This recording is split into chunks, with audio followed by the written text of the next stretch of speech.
Welcome to Small Solutions. Today we're looking at the Zastava M91 sniper rifle.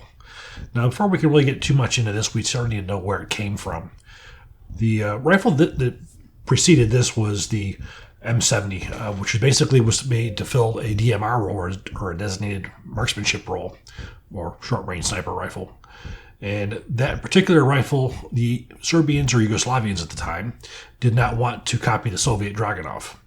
So basically what they did was they took a requirement, which is for a 1.5 to 2 MOA rifle, and basically turned it to a expert shot. If you knew what you were doing, the best case scenario, best ammunition, be able to engage a human target at 800 meters. But more on an average, you're looking at around 600 meters. The M70 did not fire the 7.62 by 54R, which you may have expected. It actually fired 8mm Mauser, or 7.92 by 57, which was the former World War II Nazi cartridge, because there was a sheer abundance of that left. So they had gone with that caliber instead of the 7.62 by 54R. They did not want a Dragunov variation, so they went with their own design. Now, what they came up with was started in 1975 with their first prototypes, and in 1976 the M76 went into production. It was very similar to the Romanian PSL in the way that it's manufactured, basically being it's a standard AK type, other than the short stroke of the Dragunov. It had an elongated M70 receiver, so basically the M70 being the regular AK-47 type. It elongated it to take the larger cartridge. Long stroke AK type with a rotating bolt. And instead of using a thumb hole stock like the Dragunov did, it went with this traditional stock and a traditional pistol grip. It was relatively heavy. It had a weight of 10 pounds, length of 44.7 inches. It was a semi-automatic rifle only. This was not a selective fire assault rifle. The barrel length was 21.7 inches with a heavy barrel, and it had a flashlighter. And oddly enough, it was a precision rifle that would take a bayonet. It had a gas regulator from 0, 1, 2, 3, which was 0 was gas shut off. And of course you had normal, adverse, and shut off. And an effective range, again, 800 meters. Now, from 1976 to 1999, approximately 15,000 of these were built in this caliber, in this chamber. And even today, the M76 is still seen in use. There's a commercial model that was offered chambered in 7.62 by 51, which is referred to as the Model 77. That never saw military service, but it was a commercially produced rifle. Now comes the replacement, the M91. Now, the M91, one of the probably most significant changes was the caliber. They got rid of the 8mm Mauser and they went to the traditional 7.62 by 54R, which is more of a Warsaw pack, goes along with their AKs at 7.62 by 39, the same as the Russians would use for their designated marksmanship rifle. This one will weigh 11.4 pounds. The action, again, is a long stroke piston. Now, we'll be taking this apart, you'll be able to see a little bit better. But it was a long stroke piston, and you also have a gas regulator, 1, 2, and 3. 1 being adverse, 2 being normal, 3 being off. Now, the actual military rifles also would have a flash suppressor, and they would also take a bayonet lug. Now, again, why you put a bayonet on a precision rifle, I have no idea, but that was part of the requirement. We're also going to see the piston is rather unique in this thing, and this as well. We'll see that when we take it apart. Handguards was polymer, 1913 rail on top, 1913 rail on the bottom. Trigger semi-automatic only. Now, the magazine is 10 rounds. It's very similar to that of the PSL. However, they are not interchangeable. They are very, very different. So you have to have a specific magazine for the M91, specific one for the PSL. Backup iron sights were adjustable to 1,000 meters. Again, with iron sights, that's always very optimistic, even with a caliber that shoots this distance, but up to 1,000 meters. Scope mount. Standard Zastava scope mount. Now, if you look at the scope mounts of Russia and Zastava, they're very different. In fact, I believe the rails on the Zastava are slightly narrower than those of the Russian ones, so that's not compatible either.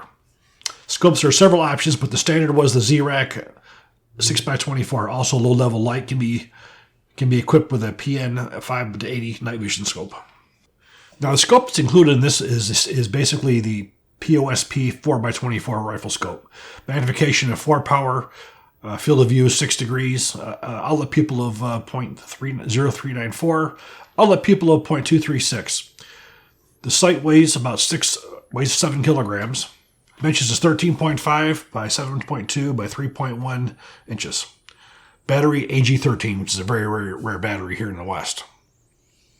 And of course I added a bipod. This is the bag pull bipod. And it came with a green Serbian sling. So let's get into this rifle and take a look at it from back to front and see what's in it.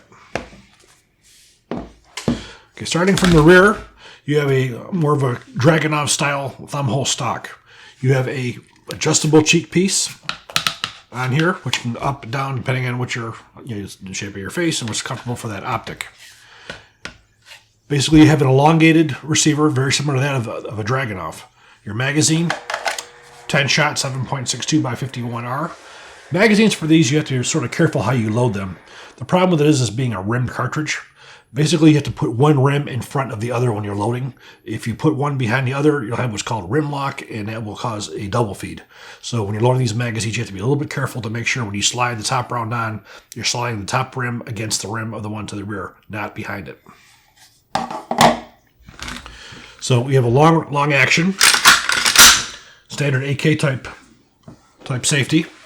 Again, handguards with 1913 rails on the top. For as far as return to zero, I don't believe this would be too good for a return to zero. Up here, we do have our gas regulator, which we'll take apart and we'll take a look and we'll see what that is. Now, the scope is put on with the standard Russian style mounts, again with the Yugoslavian dovetail.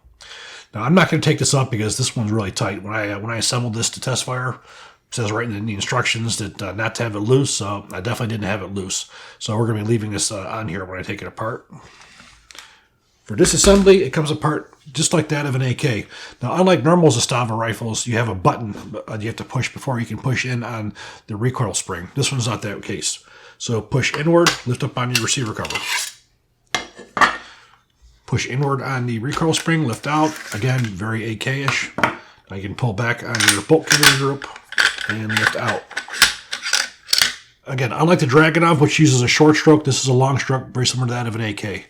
Now, we want to pay attention to the inside here. You see a hole in here. Basically, what this does is it delays the opening long enough for the bullet to leave the barrel before the action starts to unlock. So that's the reason why you have this hollow area there, which you don't see on regular AKs. But that's specific to this design to keep that bolt closed as long as that bullet's still inside the barrel. And of course, your bolt looks basically like that of an AK on steroids. Everything's just larger. Now you have your handguard on the front. Sometimes you can lift these up by hand, sometimes you can't. This one's not going to allow me to do it by hand. So what we're going to do is we're going to use this notch right here. That's going to grab onto the latch for the gas tube. We're going to lift that up. Lift that up, and now it's going to pop right up. Right here we have the gas regulator, positions 1, 2, and 3. Now we can actually remove that. Now when you look, you can actually see the gas ports. You can see how they progressively get larger and then they shut off. So you have smallest, medium, and you have the largest. Position 1 would be adverse conditions with the largest. Number 2 would be for normal use. And number 3 would be with overpowered ammunition. So there's your 3 settings. Now when you put this back in, that will screw right back into place. When you adjust this, you want to adjust this with the handguard off. So if I want to go to 1, I'll select it at 1, drop the gas block on there and go there, but we don't. We want to go on 2. So we'll drop that onto 2. Now it does say in the manuals where you can just pull up on this and rotate it. Well, unfortunately, when I tried that with one of their AKs a while back, I bent that and it kept rotating by itself. So my lesson learned was to, if you want to adjust this, remove the handguard. And so now we're going to reinstall the gas tube. We're going to use our bolt carrier here to latch that back into position. There we go. Now for reassembly, we're going to go ahead and put the bolt back in. Now the barrel that we have on here is chrome plated. So we have a chrome plated sniper rifle here. Now, traditionally in the real world, very rarely do you want to have your sniper rifle or DMR type rifle have a chrome plated bore because it does affect accuracy. However, this is not on par with a US M110 or SR25 or anything that we use here in the West. This is a 2.5 MOA gun. This is not a 1 MOA gun. From the experience that I have seen and my experience shooting it myself. We'll slide our cover up, get it into position. Once it's in position, and there we have it. Now, I did find the magazine was a little bit of a pain to get in.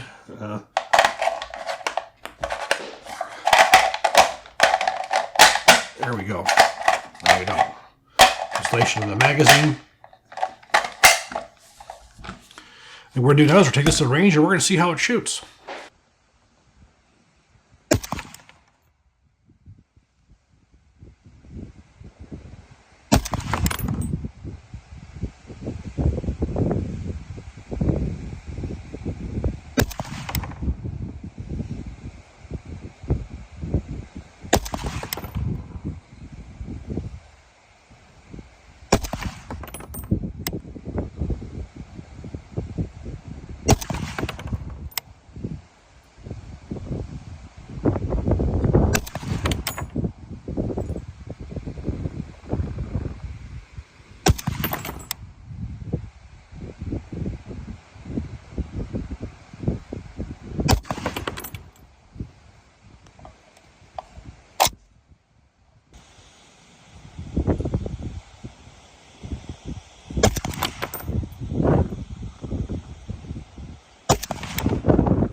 We shot 90 rounds out of this.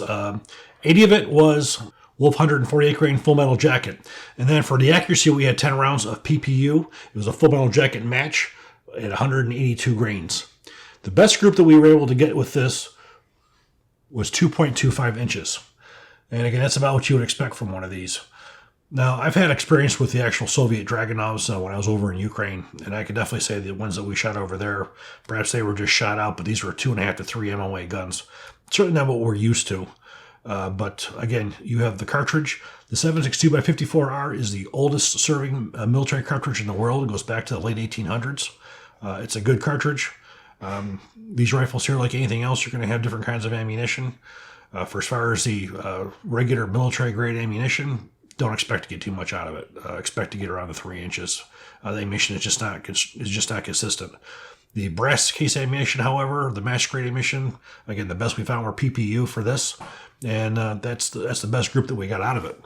This rifle has a very hefty price tag, MSRP of $3,374.99. So not for the ill-fated. This is something that you're going to have as a collector.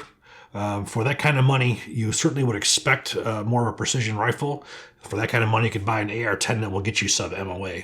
But for those who are interested in more of the Com Block type weapons or more of the Warsaw Pact type weapons, this is probably where this would shine. If you look at the cost of this really is nothing compared to a Dragunov. If you look at the cost of an actual Soviet Dragunov these days, you're probably looking well over $10,000. Now, the biggest comparison is always between this and the PSL.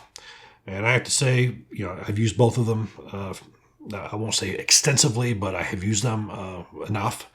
And I have to say I prefer the M91 over the PSL. It's just, to me, a much better made rifle.